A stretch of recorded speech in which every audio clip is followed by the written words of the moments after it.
Graças a Deus por mais uma oportunidade de estarmos na presença do Senhor Jesus. Amém? Pai do Senhor, Pai do Senhor, Pai do Senhor, Pai do Senhor, vim trazer uma palavra para vocês, se é que vocês aceitam isso, não é? Igreja, eu digo a vocês que a insistência de um homem escolhido, ela realmente é latente no peito, né? Estou aqui em defesa dessa verdade, em defesa da graça de Deus, em defesa daquilo que me faz feliz, né? Importante é saber que reconhecer os erros. E eu estava ali à tarde hoje lembrando, falando com o Senhor, né? Falei, meu Deus, quantos erros que eu tive na vida, quantas prostituições, quantas drogas, quantos desleixos, né? O Satanás usou meu corpo, né, para destruir, né, no começo do meu casamento, no começo da minha vida, e eu falando ali com Deus, eu falei, Senhor, me perdoa dos meus pecados, né, me tire, Senhor, cada dia mais a corrente, Senhor Jesus, que nos prende para obter a salvação. E foi que, né, chorando bastante, hoje à tarde eu chorei muito, arrependido dos meus pecados, né, ali falando com Deus, tudo que eu passei, né, tudo que o inimigo, né, Satanás, ludibriou a minha mente, me amarrou com grandes correntes e me fez ali o seu servo. E eu vendo, né, tudo isso, eu pedindo a Deus um conselho, e eu passei aqui e Deus me deu uma palavra e eu falei, eu tenho que trazer isso para os irmãos, né? Não era algo que nós combinamos de estar aqui hoje para vocês, para trazer essa palavra, mesmo ainda eu com muito pouca força. Tenho passado lutas terríveis, realmente lutas demais, mas sempre lutando, sempre querendo algo mais. Queria que você compartilhasse esse vídeo, os irmãos do Telegram não receberam, mas, logicamente, que eu vou ter que trazer para vocês aquilo que Deus me trouxe, tá bom? Bom, irmãos, primeiramente, antes de mais nada, eu só queria dizer algo para vocês. Nós estamos, sim, vivenciando, sempre falo aqui no começo, né, dias difíceis, de trevas, enfim, dias de muita preocupação. E a questão maior de nossa vida não é olhar aquilo que nós cometemos, pelaquilo que a gente já fez, pelaquilo que a gente já pecou. Porque se nós olharmos para o que passou, nós nunca vamos conseguir entender o presente de Deus, aquilo que está nos reservado. Quando nós ganhamos caráter, que é uma coisa que não é fácil receber, porque o caráter é algo que você ganha com experiência daquilo que você já passou, você ganha maturidade. Então, caráter é algo de você construir uma linha, um raciocínio e não mudar aquele raciocínio. Logicamente que os prazeres da carne, eles vêm, eles batem na porta. Se você ficar fraco, você vai cair em tentação. Pode ser cair em adultério, você pode cair em homicídio, em contenda, é obras da carne, né? E por que nós estamos falando sobre isso? Que hoje muitas pessoas falam, meu Deus do céu, eu caí, eu matei alguém, eu não tenho mais perdão. Você tem perdão, né? Toda ação carnal é perdoada pelo poder do Espírito. Deus lava. Se você se arrependeu, Deus vai lá e levanta de novo. Deus te dá outra oportunidade de você continuar, né? Porque naquele homicídio que você cometeu, ou aquele adultério que você cometeu, era para você estar morto ali, né? Se fosse antigamente, o Espírito Santo ia lá e fulminava. Mas não, mas é pela misericórdia, Deus chora pelo seu ato. Deus chora pela sua promiscuidade. E isso faz-nos querer alcançar a salvação que é disputada. Disputada porque é o exílio de tudo, né? Nós somos exilados de tudo, de toda a prática do bem. Por isso que o apóstolo Paulo ele diz assim, olha, aquilo que eu quero fazer eu não consigo fazer. Aquilo eu não consigo, mas aquilo que eu não quero, isso eu faço. Então o espinho que dominava o apóstolo Paulo era o espinho que dava a ele a condenação na sua alma. Mas o próprio Deus viu, Paulo, minha graça te basta. O meu poder se aperfeiçoa na sua fraqueza. Meus irmãos, eu quero relatar algo aqui com experiência própria. O que faz mais as pessoas e os casamentos entrar em adultério. Primeiro, drogas. Quando o homem usa droga, ele perde o domínio de si. Então ele não tem mais a maturidade, ele não tem mais o temor da traição. Quando o homem bebe droga, eu digo drogas e bebidas, ele perde, ou seja, a mulher também, ela perde a noção do perigo. Então ela já está dominada.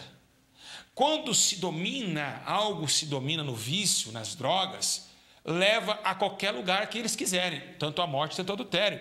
Então o adultério, para quem usa droga e para quem bebe, é muito mais 100% de eficácia, né, que vai dar o checkmate, do que quem é sã. Quando a pessoa trai com sã consciência, é porque realmente ela está desleixada espiritualmente. Mas quando o homem está drogado, quando o homem está fora de si, ele já está amarrado, ele não tem coordenação daquilo que ele está fazendo. Então, a maioria de todas as traições no casamento, de todas as traições, é culpa das drogas, amizade e bebida. Então, eu estava falando com Deus, né, de quando eu passei pelas drogas, pelo crack, como o diabo leva você em onde você quer. Ele te leva para a biqueira daqui, depois da biqueira daqui você vai para a biqueira de lá, a hora que vai ver você já está saindo com pessoas que você nunca viu na sua vida, e aí você fica preso naquele demônio. Então, realmente é uma tortura o pecado. O pecado realmente, ele é a destruição de toda alma. E ele mata, ele sufoca, né? Realmente, ele deixa o homem cego, né? Então, vamos hoje falar algo muito sério sobre a questão do caminho para a salvação. Quem é esse caminho, né? Qual é esse caminho da salvação? O que ele está produzindo para nós, né? Qual a conduta da salvação da nossa alma? O que a nossa alma precisa? Será que podemos? Será que conseguimos chegar nesse plano de salvação? Por que a palavra salvação? Salvação é uma palavra para quem está em perigo ou quem está preso ou quem está morrendo. Ou, por exemplo, alguém está se afogando, vai lá o salva-vidas. Ele vai lá, mergulha no rio, vai lá e te salva. Salvação para quem está preso. A pessoa está presa e ela presa, ela não consegue comer nem beber. Então alguém vai lá e desamarra a pessoa para salvar a sua vida. Então toda salvação vem através de salvar a vida, salvar a existência, salvar a criação, salvar aquilo que está vivo. Por quê? Porque é vida, então vamos salvar ela. E aí esse tema que nós vamos abordar hoje. Por que aconteceu o plano da salvação? Como aconteceu e por que aconteceu o plano da salvação? Por quê? Será que nós estamos realmente presos? Será que nós estamos totalmente afogando no rio da vida, dessa amargura de vida? O que estava acontecendo conosco? O que aconteceu conosco? Qual foi o sentido? O que aconteceu? E é por isso que nós vamos estar trazendo essa palavra. Da onde veio e por que veio a salvação a todos os homens? Então nós vamos estar trazendo essa palavra para vocês, né? Levando em consideração a isso, queremos que vocês prestem muita atenção e que vocês continuem compartilhando e dando like nos vídeos. Amém? E nós vamos estar orando a Deus para que o Senhor fale conosco nessa inspiração poderosa, né? E nessa inspiração poderosa que vem da palavra de Deus. Abre comigo a Bíblia Sagrada, você que está em casa. Glória a Deus, né? Graças a Deus. Glória ao Senhor Jesus. Vamos lá? Pegou a Bíblia aí? Vamos lá. Todo mundo conhece essa palavra. Atos, capítulo 2, verso 21. Atos 2, 21. Rapidinho, meus irmãos. Bora. Acelera aí. Atos 2, 21. Glória a Deus. Está escrito assim: e todo aquele que invocar o nome do Senhor será salvo. Repetindo, e todo aquele que invocar o nome do Senhor será salvo. Amém? Glória ao Pai, ao Filho, glória ao Espírito Santo de Deus. Graças a Deus. Vamos falar com Deus, vamos pedir direção ao Espírito Santo, para que o Espírito de Deus fale conosco também. Meu Pai eterno, eu te peço a tua graça, a tua misericórdia, por estar aqui trazendo a sua palavra a todos os seres viventes que estão me ouvindo e estão me vendo também. Senhor, eu te peço que o Senhor tenha misericórdia da minha alma, que o Senhor fale comigo, que o Senhor me dê graça para suportar as lutas, as dificuldades. E eu sei, Senhor Jesus, que o Senhor é bom e a tua misericórdia dura para todos sempre. Obrigado por esse momento, obrigado por ter me perdoado, me dado força para continuar. Me perdoa quem eu ofendi, que um dia na terra, um dia alguém que nós, ó Deus, pelejamos contra, e assim, Senhor, o Senhor nos deu força e colocou a sua graça. Assim eu te agradeço em nome do Pai, em nome do Filho e em nome do Espírito Santo de Deus. Glória ao Pai, ao Filho, ao Espírito Santo. Igreja, preste bem atenção no que o Senhor quer falar nesse momento. Igreja, estamos diante de uma palavra muito interessante, uma palavra onde está escrito no livro de Atos, capítulo 2, 21, dizendo que todo aquele ou aquela que invocar o nome do Senhor será salvo. Queria deixar bem claro aos irmãos que a terra realmente ela não tinha esse processo. A terra vivia em paz. A terra ela vivia num sentimento de muita graça. E por quê? Porque o próprio Deus, o Criador dos céus e da terra, quando criou Adão, visitava Adão no paraíso, trouxe a Adão uma aliança eterna, dando vida diante do barro e tirando da sua costela a sua esposa Eva, colocando em si a costela como a disjuntora, ou seja, aquela que dá estrutura para que o homem fique de pé, porque todo homem que corta, e por que a Eva foi feita tirada da costela? Porque todo homem que quebra a costela, ele anda meio calejando, de um lado caído. Então Deus fez a estrutura costela em meio ao corpo humano para que a mulher habitasse diante do homem e mostrasse que da costela ela veio para equilibrar toda a conduta do homem. Embora seja que no meio da costela houve o atributo satânico, ali foi quebrada a costela de Adão. E a Bíblia diz que depois que Eva peca e incentiva o homem a pecar, o homem anda em caminhos tortuosos. A retidão acabou. O homem está torto. Acaba a aliança de Deus para com o homem. A terra começa a chorar. A criação, parece que os passarinhos não têm muita alegria em cantar. Parece que tudo vai se acabando. A Bíblia menciona que quando eles pecam, Deus lá do céu vem descendo e, sabendo do seu pecado, ele pergunta a Adão: aonde está? Vergonhado do seu pecado, por Eva intitulado a ele pecar, e Adão agora no mundo espiritual ele está torto, porque a sua mulher, que era para ser disjuntora, quebrou a sua própria costela. Assim, Deus começa um juízo na terra, e o primeiro julgamento aconteceu no Éden, onde Deus julgou o homem, dizendo que ele ia morrer certamente e não viver.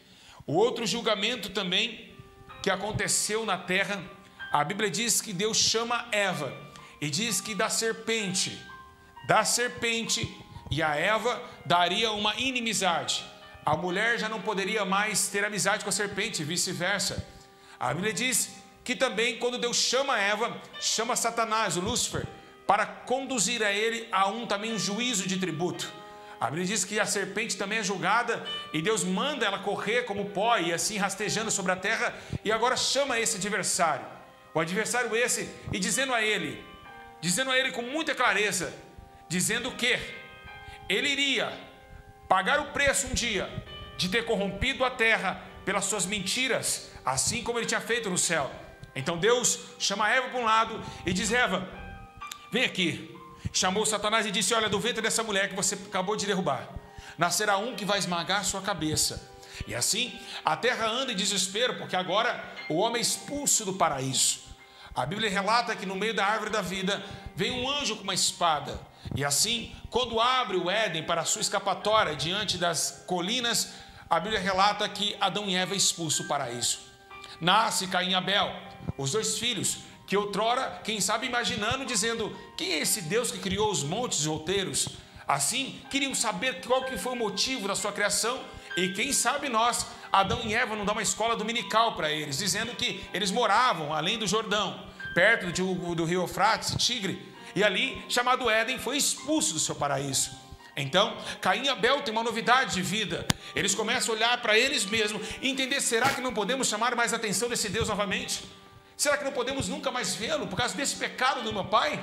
Então, tem uma lição. Eles começam agora a oferecer algo a Deus. E tem uma coisa que Deus, Ele não deixa passar batida, é o sacrifício. Então, através de um sacrifício, a terra começa a invocar o céu e o céu começa a tremer.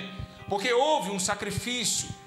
A Bíblia menciona que Abel, o pastor de ovelhas, e Caim, o lavrador do campo, trazem a Deus as primícias. Então, Abel chama a atenção do céu, através de um cordeiro. O cordeiro que mais à frente seria imolado, através de um sacrifício perfeito. Assim, a Bíblia menciona que quando Abel e Caim mostram o sacrifício a Deus, a Bíblia menciona que Deus ama e começa a ter uma comunicação com Abel, porque Abel agora está trazendo um cordeiro sem mancha. E esse cordeiro está estabelecendo no céu um concerto. E quem sabe que Deus possa ali ter visto o sacrifício de Abel e começa como exemplo. Agora, quem sabe ele olhando do céu, ele olhando para o teu filho e dizendo, esse sacrifício me chama a atenção. E quem sabe ele olhando para o teu filho à direita, ele diz, cordeiro, cordeiro. Essa foi muito boa, cordeiro. Eu amei esse sacrifício, filho. Sim, pai. Quem sabe o céu, com toda a glória e todo o poder, os raios começam a bravejar no trono. E ali, Deus começa com a nuvem de glória tomar a atenção de Abel. E Deus desceu na terra depois da aliança quebrada, do motivo da separação entre a criatura e o Criador. A terra continua, Abel, Caim, começa a progredir a terra. E a terra continua na imundície, seus pecados. Embora seja que quando Deus ele olha para a terra, ele vê toda a descendência de Caim e Abel se prostituindo, levantando deuses de barro, homens fazendo coisas terríveis perante a tua face. Deus, a Bíblia menciona no livro do Pentateuco, que Moisés também escreve uma palavra dizendo que Deus queria totalmente tomar e matar, assassinar o homem, porque ele tinha visto o homem e dentro do coração de Deus, ele olhou e disse, eu me arrependo de ter feito essa criação. Uma criação que tentou, ao menos fiz a criação para me adorar, porque Deus estava com o coração partido, porque tinha acabado de ser traído no céu, e agora tem de ser traído na terra. A paciência de Jeová gerou nele o sacrifício que lembraste de Abel, e trouxe diante dos homens uma esperança, que quando olhou um homem chamado Noé, um velho barbudo, quem sabe cansado, assim areando a terra, Deus olha para a terra e diz ainda uma esperança, porque no meio desses ímpios há um homem que me teme na terra dos viventes. Quem sabe do mesmo temor, da mesma palavra de exaltação ao homem na terra, como Deus usou com Jó, quando Satanás veio ofendê-lo, assim Deus usou para Noé. E viu Noé, um homem que temia Deus, e Deus mais uma vez deu a esperança para que o homem vivesse através da arca, que Noé, o pregoeiro da justiça, como o apóstolo Paulo disse, 120 anos pregando sobre justiça e arrependimento, para que todos se arrependessem dos seus maus caminhos e entrassem na arca de Deus. Embora seja que essa arca foi tomada de muita justiça, 120 anos pregando e tentando, martelando, tanto pregando a arca e tanto pregando fora da arca. Então, igreja, quando Deus começa a ver a arca sendo construída, vai vir água de baixo, água de cima, e o dilúvio começa a estremecer os raios dos céus. Os céus começam a trovoar, e todos os seres que não conseguiam entrar na arca pereceram. E assim foi a justiça de Deus plantada. 40 dias, 40 noites, parou diante do monte de Ararat na Turquia, e ali Deus viu que Noé estava preparado para fazer uma nova descendência que temesse seu nome. E assim Noé tomou-se o contato com Deus, e a primeira coisa que a arca, quando ela abre, Noé vai lá e presta um culto a Deus, e faz ali um altar, incendeia, e ali um sacrifício a Deus, e Deus fique feliz no céu. A salvação chegou. A arca da salvação foi algo maravilhoso. O céu estava em festa. Noé e sua família, agora é só alegria. Todos vão pegar o coração de Noé e temer a Deus, mas não foi o que aconteceu.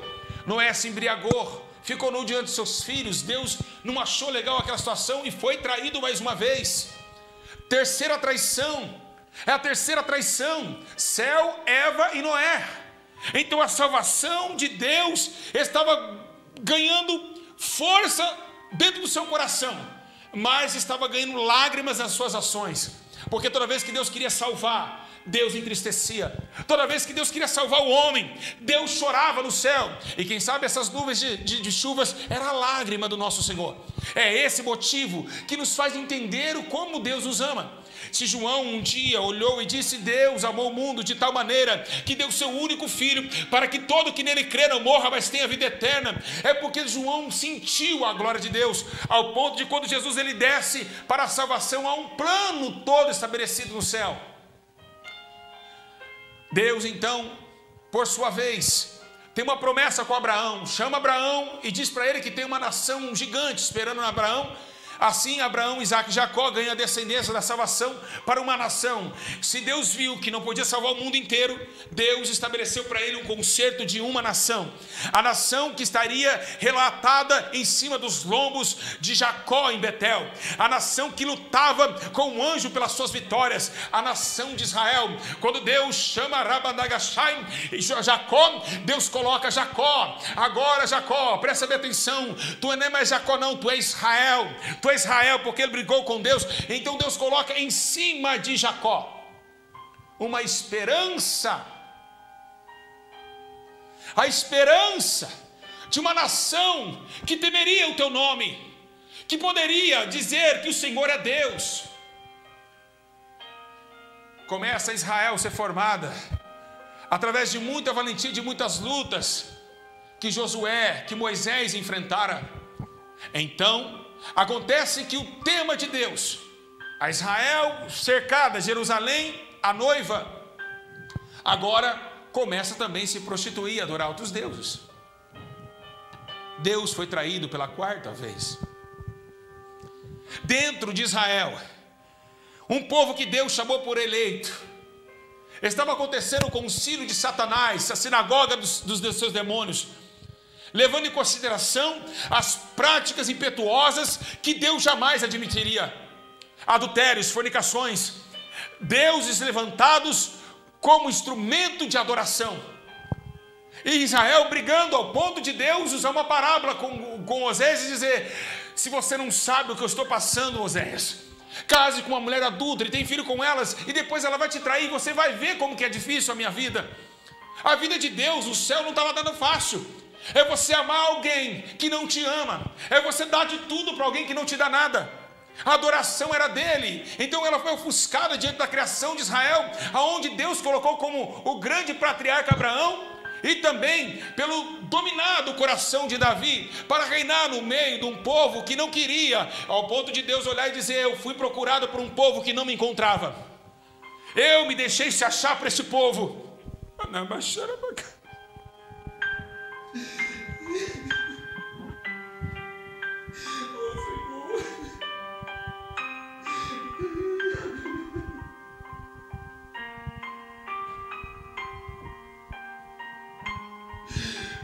meu Deus, que glória!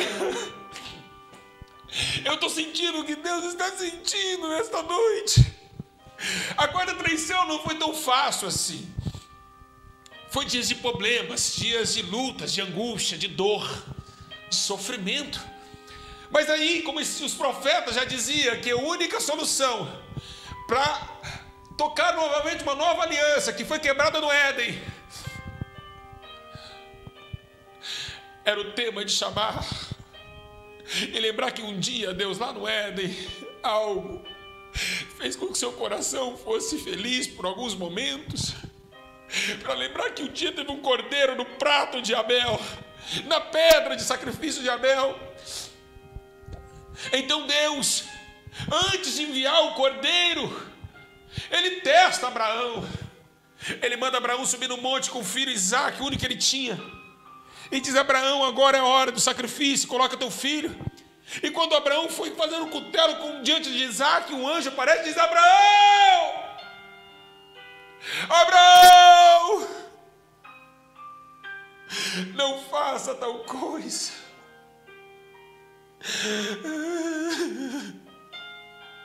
Então Deus lá no céu, ele olhou e disse: eu vou aprender, eu aprendi com mais um na terra.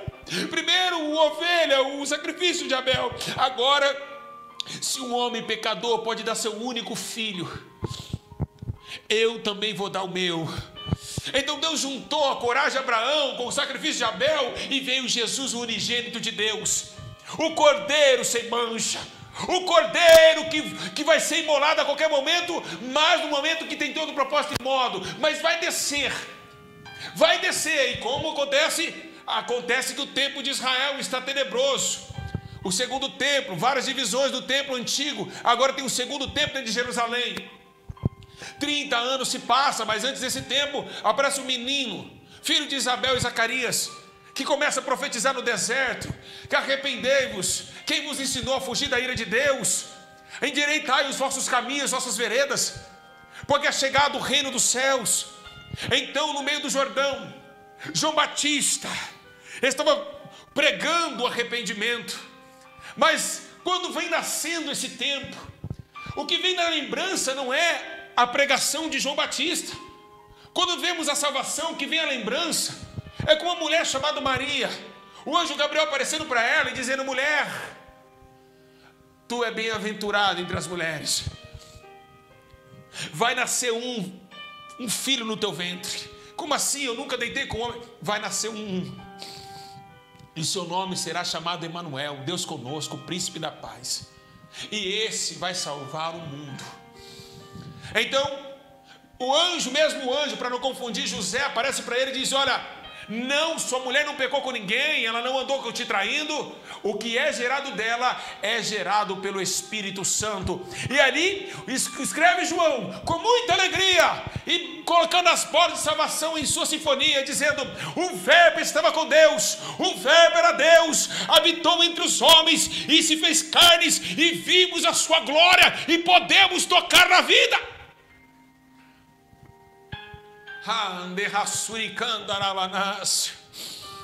Dá para sentir a glória de Deus aí na sua casa? Sinta a glória, sinta. Oh, meu Senhor nos limpa, nos purifica. Oh, aleluia. Igreja, Jesus desce, então agora estamos lá no deserto, e depois do deserto estamos no Jordão. E quem sabe João Batista, ele começa a dizer algo interessante: raça de víboras. Alguém olha para ele e fala: João, mas todo mundo aqui é cobra para você. Se todo mundo é cobra, quem é aquele ali? E as suas pisaduras vêm vindo. Ele olha e diz: ei, na minha percepção, pelo Espírito eu estou falando isso, esse aí não é cobra não. Eis aí o Cordeiro de Deus, que tira o pecado do mundo.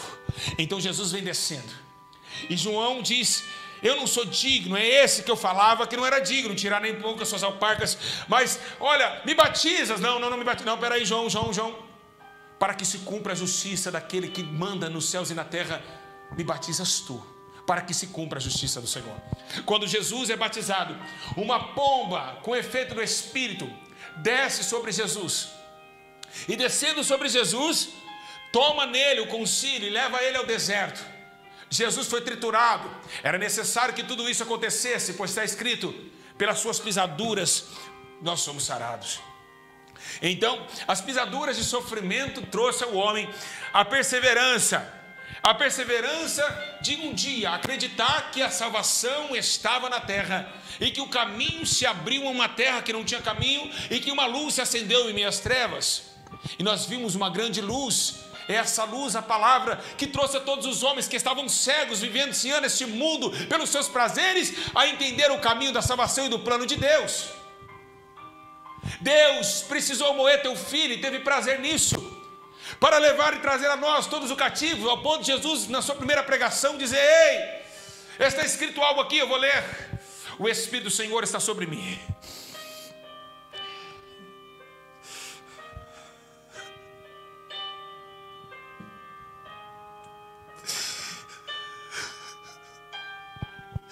E me ungiu para pregar as boas novas, dar vista aos cegos e libertar os presos da prisão, e anunciar o ano aceitável ao Senhor. Por isso que Sofonias dizia que o Senhor teu Deus está no meio de ti, poderoso para te salvar. Ele já escrevia isso. Israel, o Senhor Todo-Poderoso está no meio de ti. Lá no livro de Sofonias, no capítulo 3, 17, ele diz isso. Ele está no meio de ti, o Senhor, para te salvar. Todos nós estávamos presos, como pássaro na gaiola. O Senhor teve misericórdia da nossa alma e enviou seu único filho, que nos limpa, que nos dá coragem de acreditar que existe uma salvação para nossa alma e um plano eterno, que não nos abandonou nas horas que mais precisamos dele. Jesus, levado à sinagoga de Satanás, lá dentro denunciou os seus pecados, tentaram jogar Jesus num penhasco, foi agredido, foi bofeteado, chicoteado, quarentenas de açoites. Anás e Caifás o bofetaram. Os reis, os príncipes e todos aqueles balançavam a cabeça dizendo: esse aí não vale nada, pode alguma coisa boa vir de Nazaré. É assim que falaram dele. Foi ocultado pelos grandes mestres da lei e foi rejeitado, porque ele tinha o plano da salvação do homem, ao ponto dos religiosos dizer: nós somos filhos de Abraão. Olha, mas a depender dessa pedra Deus pode suscitar filhos de Abraão.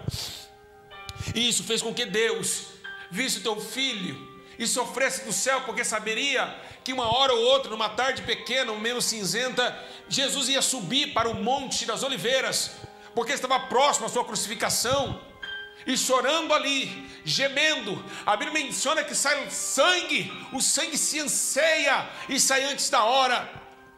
A cruz está preparada, Barrabás está eleito, o grande livre da história, enquanto o teu mestre, o meu mestre, aquele que veio da salvação de todos os homens, estão sendo crucificados agora, e está indo agora preparado para a via dolorosa. É esse motivo que nos faz entender o que é o céu. É esse motivo que nos dá chance e força de passar pelos nossos erros, de não interessar o que nós fizemos. É dia após dia se renunciar, dia após dia se limpar na presença desse grande mestre, porque ele dia após dia lutou. E essa luta deu a ele força, como dá-nos força nessa noite, de acreditar que existe o céu, que esse paraíso ele é real, assim como esse microfone é real. O Senhor, o grande eu sou, está lá nos céus. Se o Senhor é o Senhor da minha vida, a quem me recearei? E foi assim que, pela confissão e a fé, que o apóstolo Paulo escreveu dizendo assim: com tua boca confessares que Jesus é o Senhor, e em teu coração creres que Deus o ressuscitou dentre os mortos, vocês serão salvos. Então, porque Jesus agora está indo para a cruz do Calvário, e agora vai subir no Monte Caveira, no meio do Monte Caveira, em meio de dois bandidos, Dimas, o bandido à sua direita, e à esquerda o acusador, e Jesus com as mãos abertas, os braços abertos, sofrendo. Não tinha comido nem bebido, porque estava em jejum a noite inteira dentro do monte, orando para que Deus fosse possível passar no monte aquela hora, aquele cálice. O traído, aquele que o mundo rejeitou. Então Jesus agora anuncia a um homem que a sociedade não dava nada, ao homem que muitos de vocês em casa querem falar que tem que morrer, o ladrão, o assassino. Jesus olhou para ele e disse: se você crê, você crê? Eu acredito, eu estou aqui, ele também, nós temos um pecado e por isso nós estamos aqui, mas o Senhor não tem culpa, então eu confesso que o Senhor é inocente. Ah, é? Você confessa? Ah, faz um pedido. Ó, Senhor, hoje mesmo eu quero entrar no Senhor. Hoje mesmo estará comigo no paraíso.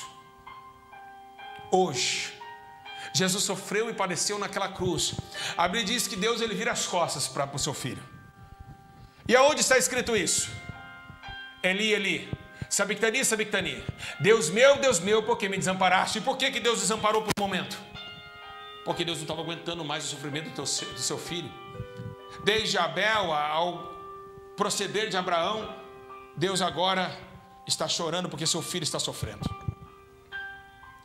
Naquele momento que Jesus está na cruz, Deus tira um pouquinho a mão de justiça da terra. E por quê?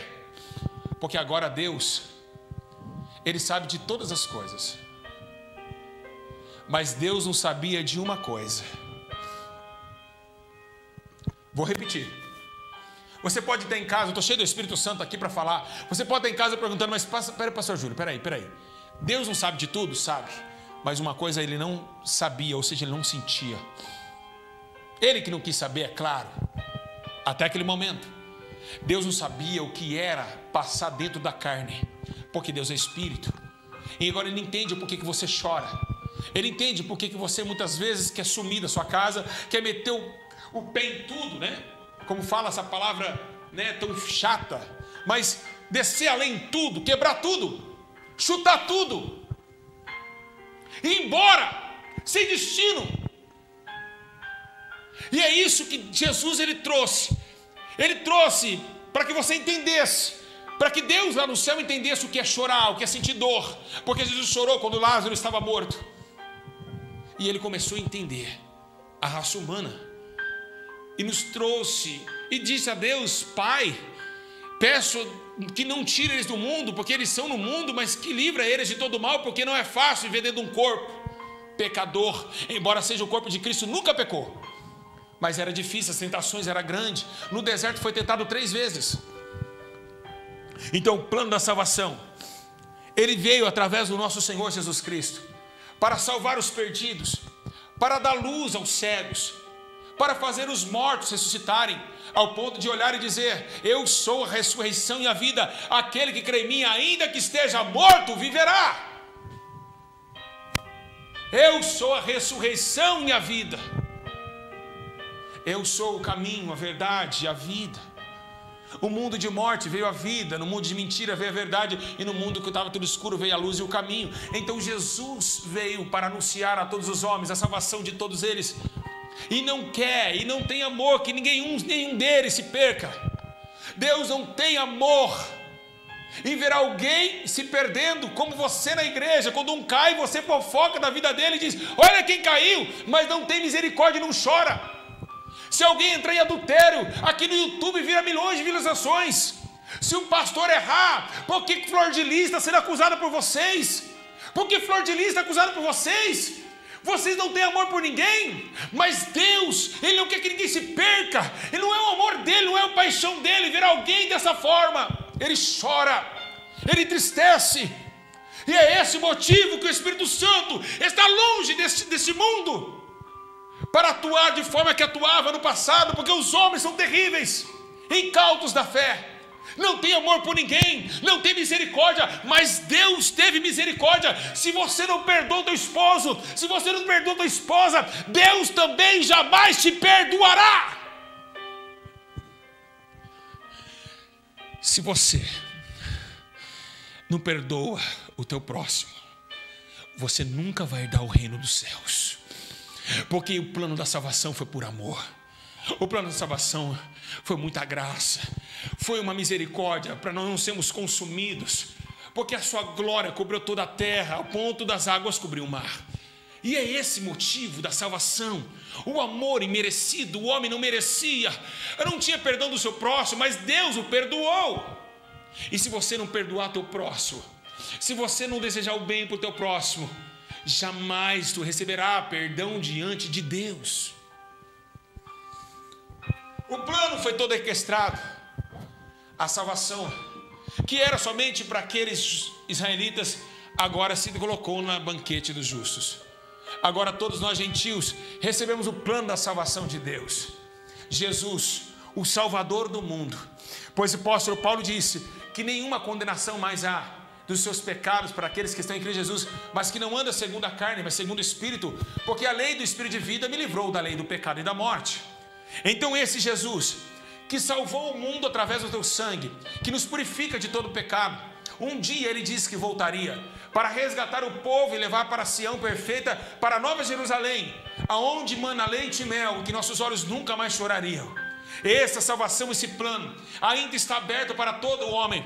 Assim como a grande arca estava aberta no passado, assim Jesus ainda está com a porta aberta para que todos que crêem no seu nome fossem salvos por ele. É o tempo da salvação no mundo. O nosso mundo vai passar, a nossa vida passa muito rápida, e é o tempo agora de aproveitarmos a misericórdia de Deus e nos limparmos essa água que sai do trono de Deus como água cristalina, que limpa a nossa alma de dentro para fora. Porque quem bebe dessa água voltará a ter sede, mas quem bebe da água que ele der jamais terá sede. porque dentro dele fará mananciais de águas vivas que jorrarão para a vida eterna. Porque o pão que nós comemos, nossos pais pereceram, mas ele é o pão vivo que vem do céu, e quem come dele terá a vida eterna. Esse é o plano de Deus, o amor de Deus, que o mundo jamais vai entender. Como Deus tolera um adúltero, como Deus tolera um homicida. Nós não toleramos, porque estamos aqui para acusar as pessoas, para achar que um é melhor que o outro, sendo que o adúltero que caiu em adultério, você pode cair amanhã também, sendo que matou amanhã, você também pode matar. Deixa a carne entrar para você ver o que você vai ficar irreconhecível. Então a justiça de Deus veio para nos acalmar, para mostrar para o homem que ele pode se arrepender e que ele pode viver uma nova vida, que ele pode se regenerar, que ele pode mostrar para ele mesmo que ele pode, que ele consegue, através da grande misericórdia que Jesus enviou na terra através do seu sangue inocente. A salvação é um plano perfeito para todos os homens, para todos aqueles que querem Jesus, que querem mudar a sua vida e sair deste mundo de escravidão antes que chegue a arca se feche. Jesus, ele olha e diz: olha, será como os dias de Noé. Comiam, bebiam, davam em casamento, até que Noé entrou na arca. E a arca está se fechando, igreja. É o tempo da arca se fechar. Acordem enquanto é tempo. A salvação vem através do nosso Senhor, o Messias, que morreu, mas no terceiro dia ressuscitou, porque Deus o ressuscitou dentre os mortos, e está vivo à direita de Deus, e subiu e deixou teu Espírito Santo para nos convencer de todo o pecado, nos dando força, coragem, graça, nos dando alegria de saber que a gente consegue ser melhor.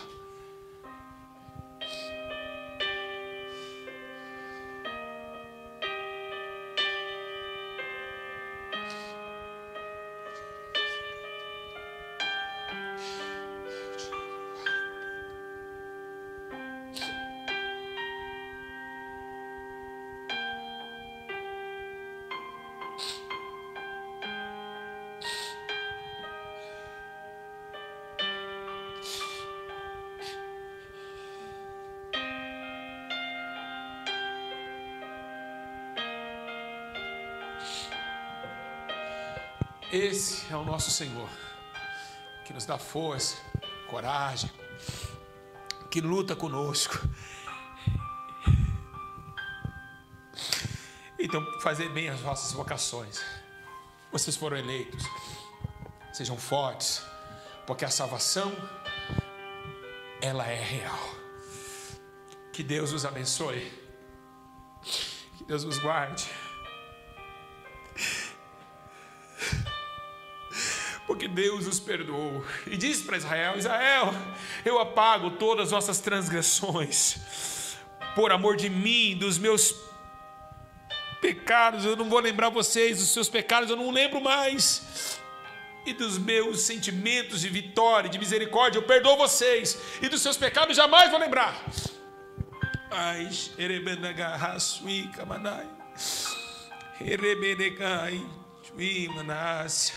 deixe o homem ímpio o seu caminho, o homem maligno os seus pensamentos. Converta ao Senhor, que se compadecerá e te fortalecerá para o nosso Deus, pois é grandioso em perdoar.